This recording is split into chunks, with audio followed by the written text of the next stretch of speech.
Conforme nós anunciamos, estamos recebendo aqui nos estúdios da Rádio CBN nosso colega jornalista Danilo Costa. Danilo, obrigado por atender o nosso convite, por estar aqui falar comigo, com o Lucas Mamédio, a gente falar de jornalismo, de economia, de política, enfim.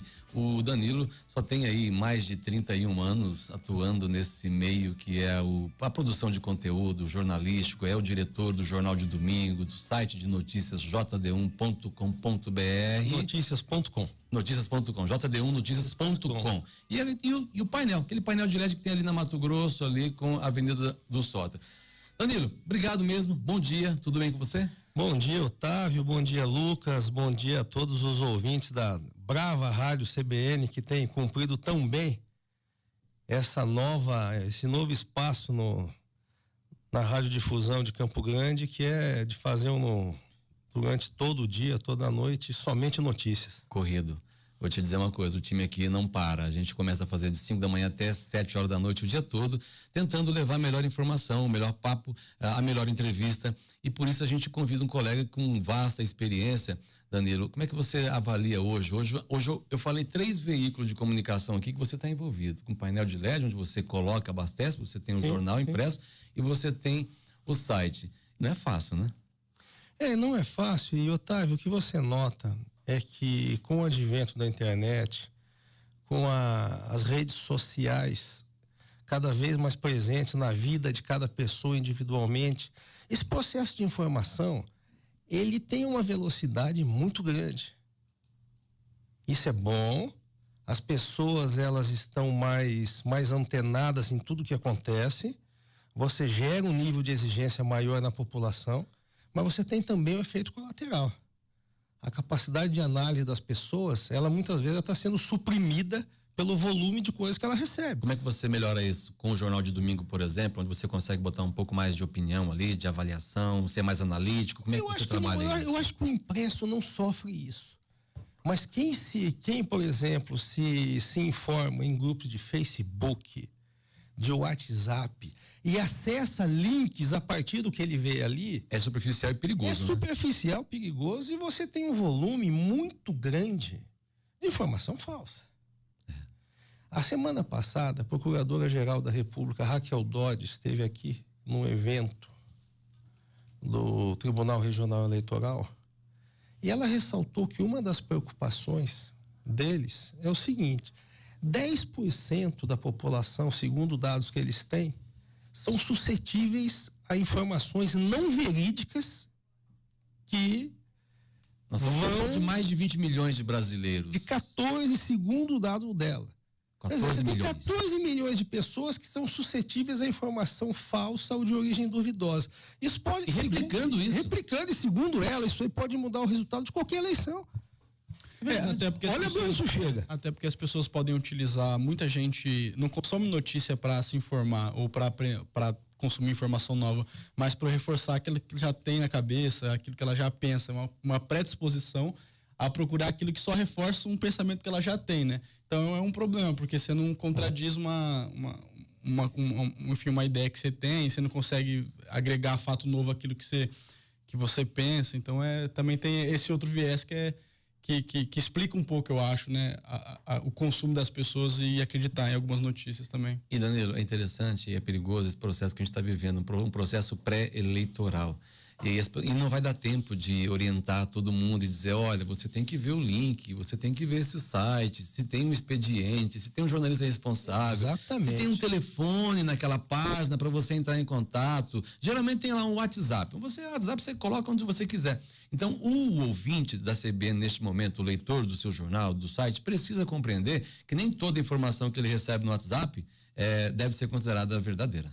Não, e você nota, o que você nota também é o seguinte: ou por uma fé, ou pelas pessoas se virem com a possibilidade de serem militantes virtuais, você nota que tem muita gente que insiste em propagar links que são falsos.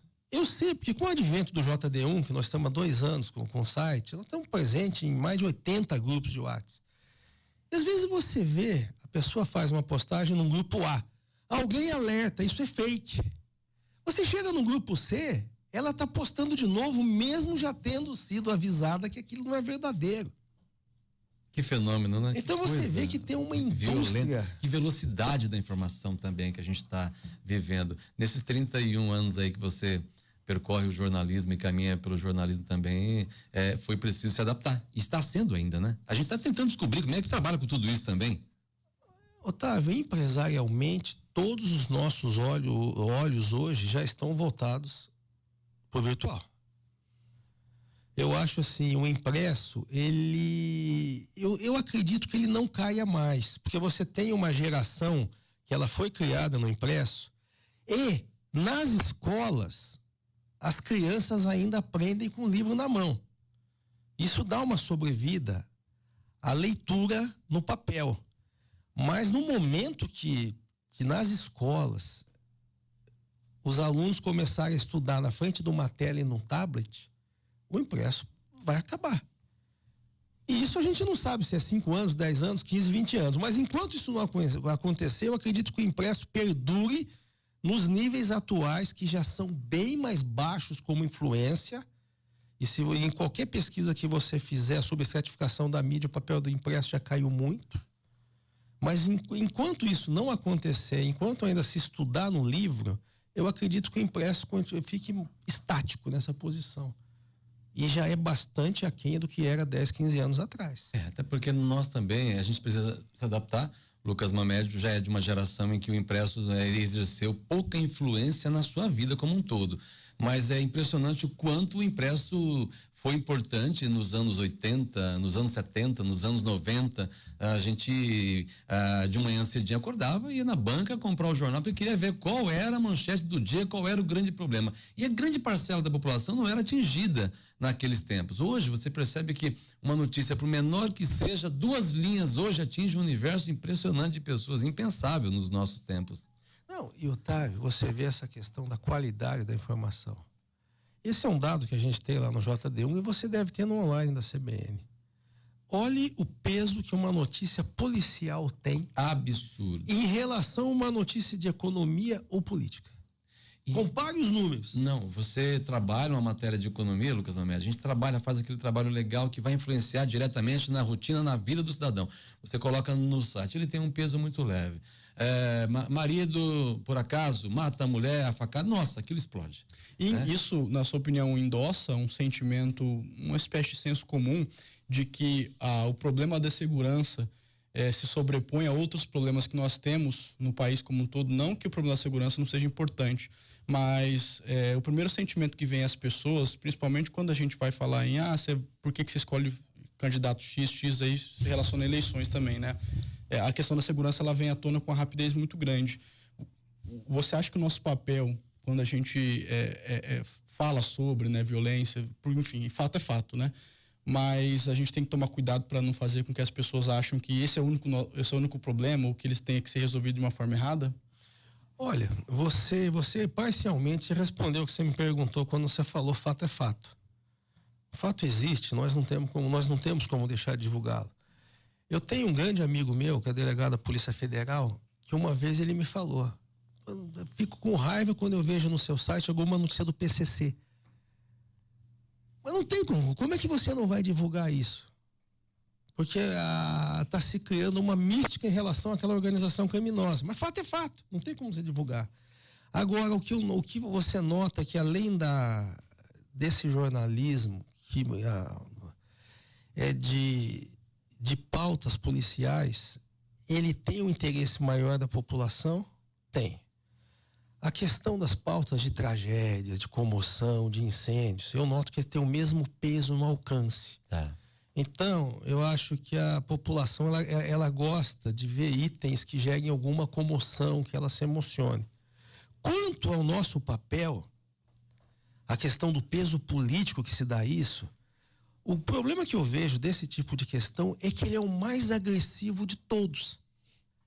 O problema policial, ele é mais agressivo que o trânsito, ele é mais agressivo que a saúde, ele é mais agressivo que o político, porque ele como problema, ele te coloca na frente da possibilidade real de você ser morto ali na esquina.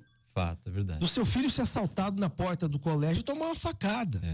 ele é mais agressivo. Então, é natural que as pessoas tenham uma preocupação exacerbada com a sua própria segurança, ou a segurança da sua família.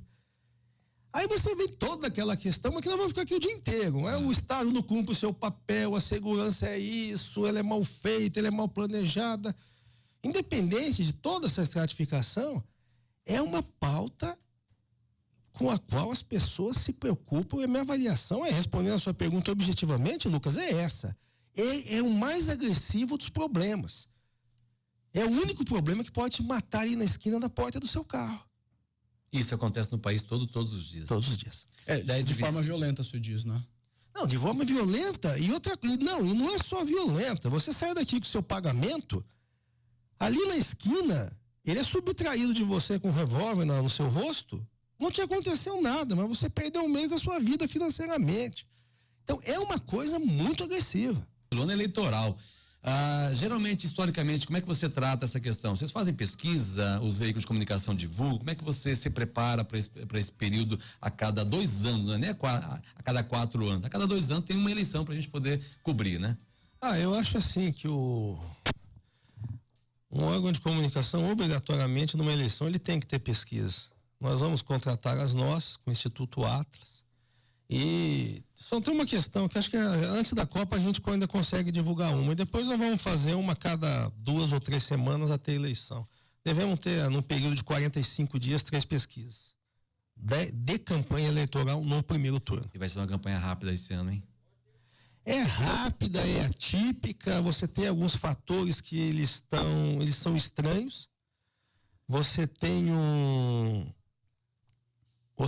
um contingente de eleitores indecisos que aparece nas pesquisas bastante alto, de modo que a gente vai ter muita atenção na análise, na radiografia dos números, para não ser pego de surpresa. Na verdade, pesquisa, ela retrata o momento, a gente sabe disso, a gente tem acompanhado, tanto a nível nacional, vamos falar sobre isso daqui a pouco também, quanto a nível local. E é uma ferramenta importante, inclusive, assim como nós falávamos do fake news, números de pesquisa também influenciam diretamente numa eleição. Sim, sim. A pesquisa, você tem um número de eleitores que ele se influencia pela possibilidade de ter um pseudo voto vitorioso, né?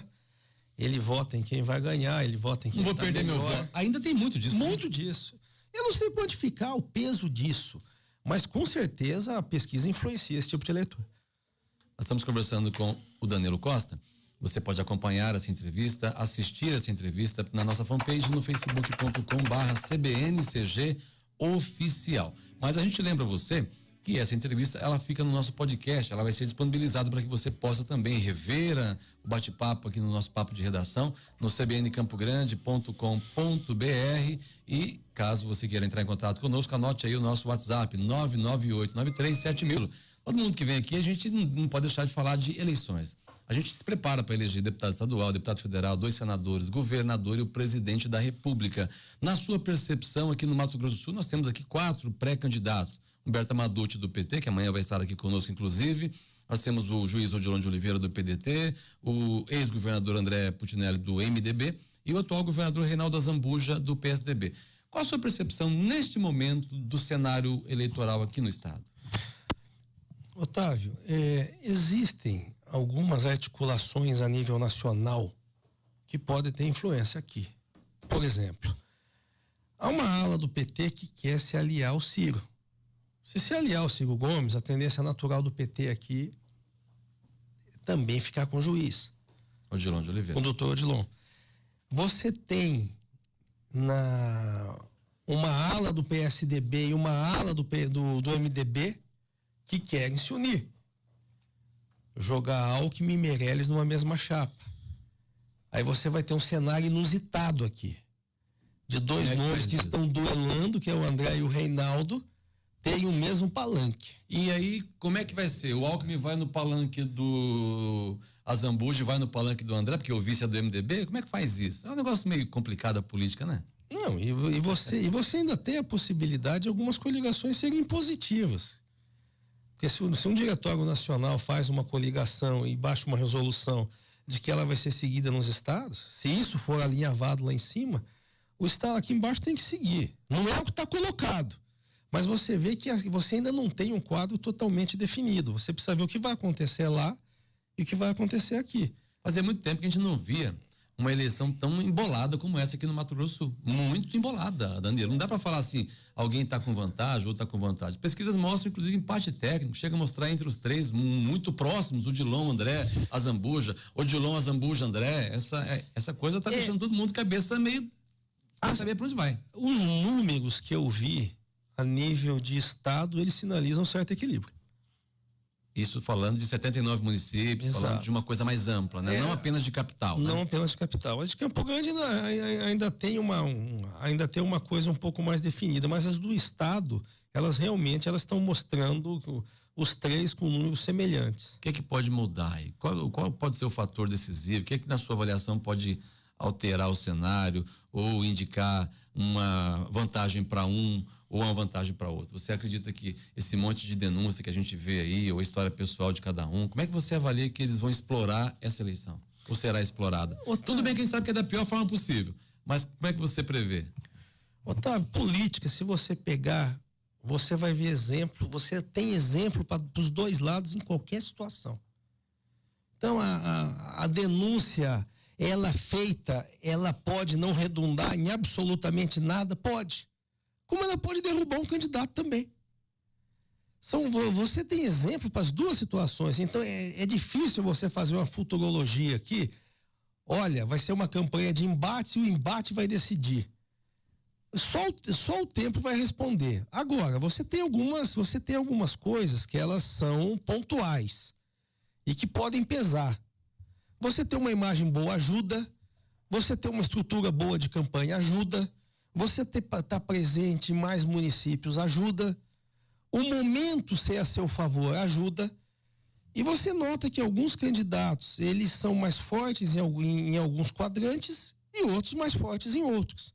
Exatamente. Tá? Então, cada um vai atirar ou vai desenvolver a sua estratégia baseado naquilo que ele tem de base, de fundamento natural. Você acha que tudo se acentua mais depois da Copa? As pessoas vão parar para pensar melhor em eleições? Com certeza, até porque nós vamos entrar numa fase agora. Hoje o país, ele tá ligado na televisão, no STF e um pouco menos no STJ, bem menos. Isso. Mas daqui uma semana, 10 dias, a pauta do país vai ser a Copa. Principalmente se o Brasil for bem. Cada vitória do Brasil, você não tem a dúvida, é um degrau a menos na efervescência do processo político até o fim da Copa. Nós vamos viver um mês aí em banho-maria. Nós, falando em Copa, a CBN está junto com o Paulo Nonato, que está aqui conosco, e que vai contar para nós, Danilo, nosso colega jornalista também, aproveitar aqui no papo de redação, Paulo. Feijão. Pra gente, ele vai estar na Rússia, vai primeiro para a Europa e de lá vai estar mostrando particularidades, bastidores. Ele não vai cobrir jogo de seleção lá no campo, ele não vai transmitir jogo, ele não vai fazer essa parte, porque a CBN tem uma equipe para isso. Mas o Paulo está se preparando, estudando russo. Como é que foi, Paulo? A noite inteira já na aula de russo? Bom dia, como é que você está? Nenhuma palavra.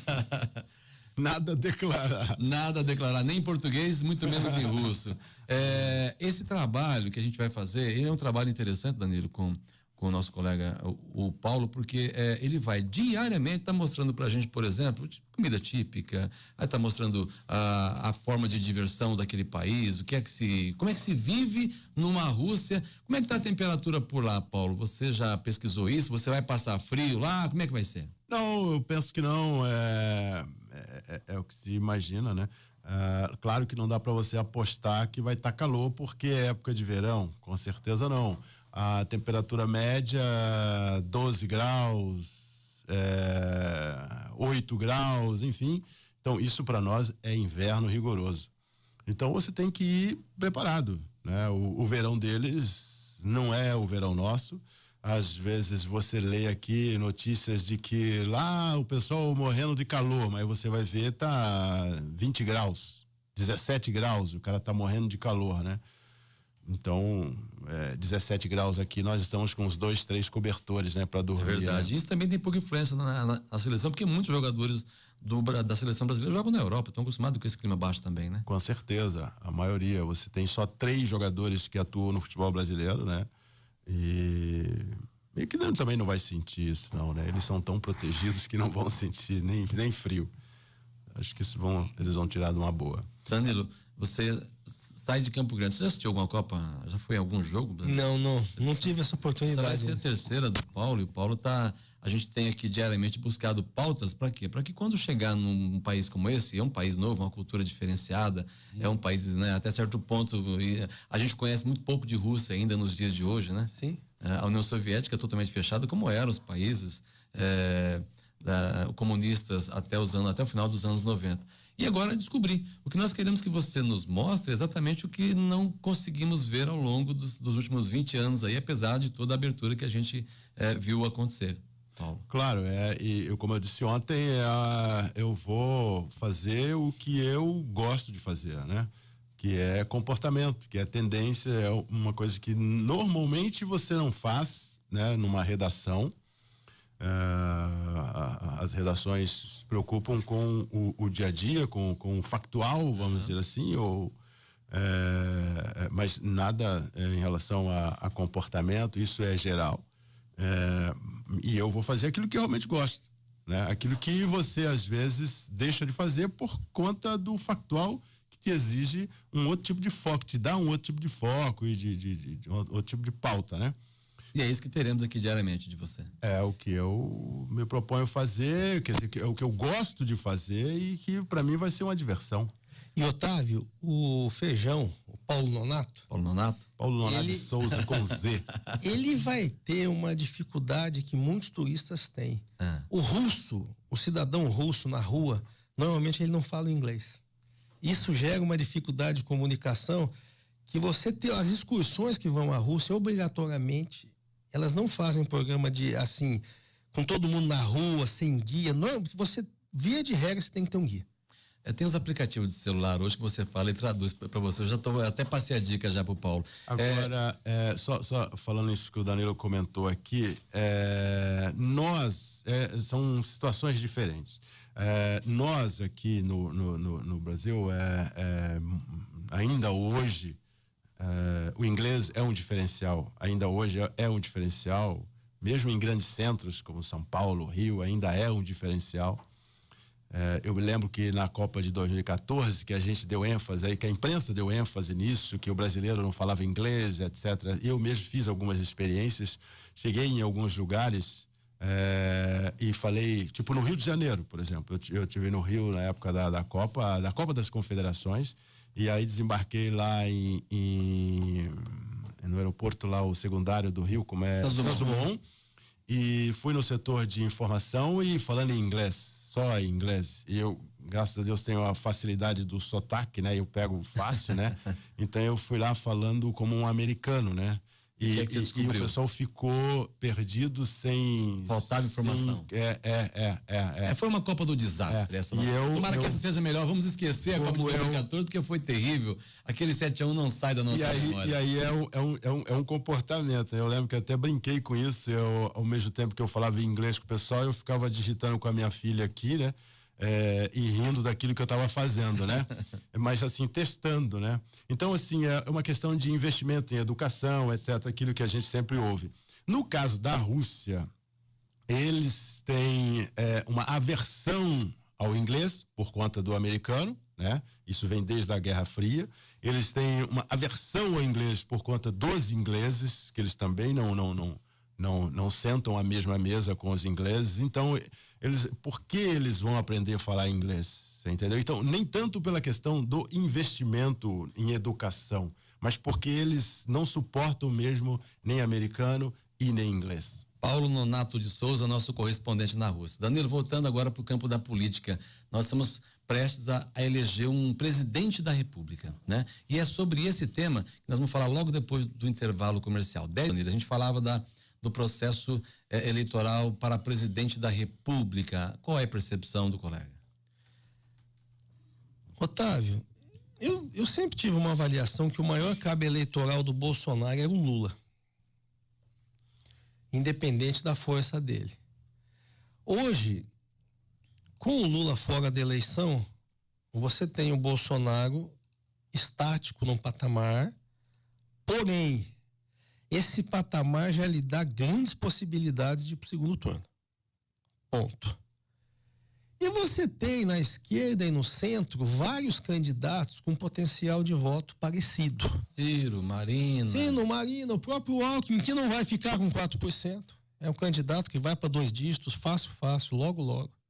Apesar de hoje ser uma preocupação no PSDB. Preocupação no PSDB. Não consegue decolar Geraldo Alckmin. Eu duvido que ele fique num dígito só, sinceramente. Segundo pesquisas, ele é o candidato tucano com menos, nesse momento das eleições, com menos intenção de voto desde o Fernando Henrique. Sim. Aí, aonde que você chega? Tá? Você tem a possibilidade, mesmo o Alckmin, ele subindo, você tem a possibilidade de você ter o Bolsonaro contra alguém da esquerda, seja Marina ou seja Ciro. Aí o que vai acontecer no segundo turno? Uma coisa que aqui no Brasil, ela sempre foi uma tendência. Quem vai decidir a eleição é o centro. Se for o Bolsonaro para o segundo turno com um candidato de esquerda, os eleitores de centro decidem a eleição. Esse desenho, eu acho que ele dificilmente se escapa dele. E qual que é a tendência dos eleitores de centro? Talvez colar no menos extremo, né? Aquele que não é tão... que não tem, que é menos extremo, que é menos radical nas opiniões. Tanto da direita quanto da esquerda. Tanto da direita quanto da esquerda, isso. Talvez o candidato... Vamos imaginar que vá para o segundo turno um exercício, Bolsonaro e Ciro. São 2 extremistas, na minha avaliação. Sim, aqui... Agora, não dá para menosprezar ainda a possibilidade do centro crescer e ir para o segundo turno. Hoje seria muito mais fácil contra o Bolsonaro, tá? Aí a esquerda decidiria. Porque no Brasil você tem uma separação. A direita tem um pedaço. Muito mais que antes. O centro tem um pedaço e a esquerda tem um pedaço. Nenhum dos 3 tem 50% mais um para ganhar no primeiro turno. Não. Aí você começa a analisar historicamente como é que são as coisas. O Lula, quando se elegeu, o Lula tinha 35%, 40% já no primeiro turno. Isso. Mas o que ele fez para ganhar a eleição?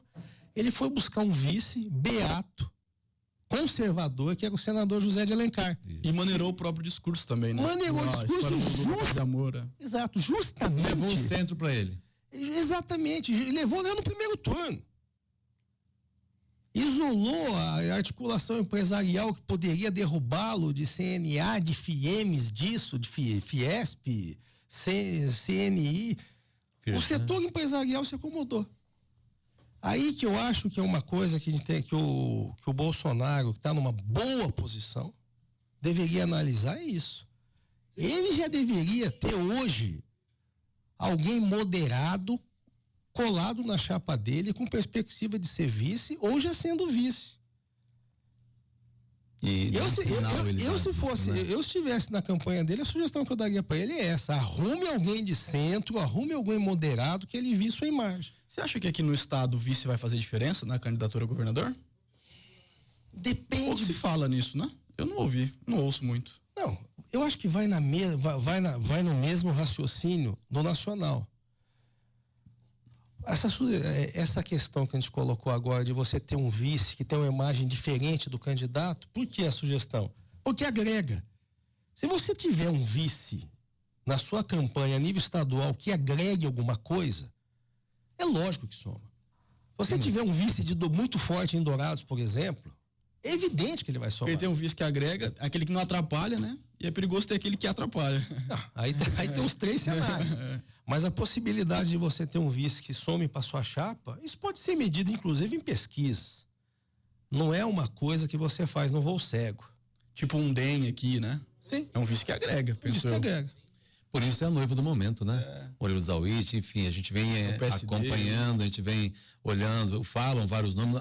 A gente aqui vai não citar nome, porque quando você cita o nome de alguém que está no meio, você desgringola todo de um processo. Sim. Sua perspectiva para o Mato Grosso do Sul, os próximos anos, para a gente encerrar. Otávio, eu sou um otimista por natureza. Agora, o que a gente nota é que, primeiro, Mato Grosso do Sul é muito dependente de incentivos fiscais para atrair investimentos. Isso é uma coisa que o próximo governador, seja ele o atual ou seja um dos outros dois que tem chance de batê-lo, não pode abrir mão. A política é de atrair investimentos, de trazer indústria, de trazer empresas para cá, porque nós como mercado consumidor, nós somos muito poucos, somos muito pequenos. Eu acho que isso é uma coisa que tem que ser olhada com atenção. E segundo, a capacidade de investimento do Estado sozinho, ela ainda é muito pequena. Você no Estado hoje, você tem uma linha que você pode dizer que consegue fazer investimento, que é o Fundersul. O que sobra? Governo federal, parceria, capacidade de fazer projeto, capacidade de se encaixar em programas federais de investimento, de infraestrutura, ou de captá-los e trazê-los para cá. Então, o próximo governador, ele tem que ter acesso a Brasília. E apoio. Apoio, bancada, né? Resumindo, tem que se viabilizar agora na eleição, né? Ele tem que ser articulado com o governo federal. Nós tivemos algumas administrações aqui na prefeitura de Campo Grande. Qual foi o grande gancho das duas? Foi conseguir se linkar com Brasília. Danilo, obrigado pela tua presença. Nosso tempo está se esgotando. Vem agora a programação nacional. Volte mais vezes à CBN. Foi um prazer, muito obrigado. E olha, eu vou dar os parabéns pro Feijão, ele está indo para Moscou, mas eu ainda quero encontrar o Feijão numa final de campeonato mundial. Do Palmeiras. Do Palmeiras. 11 horas e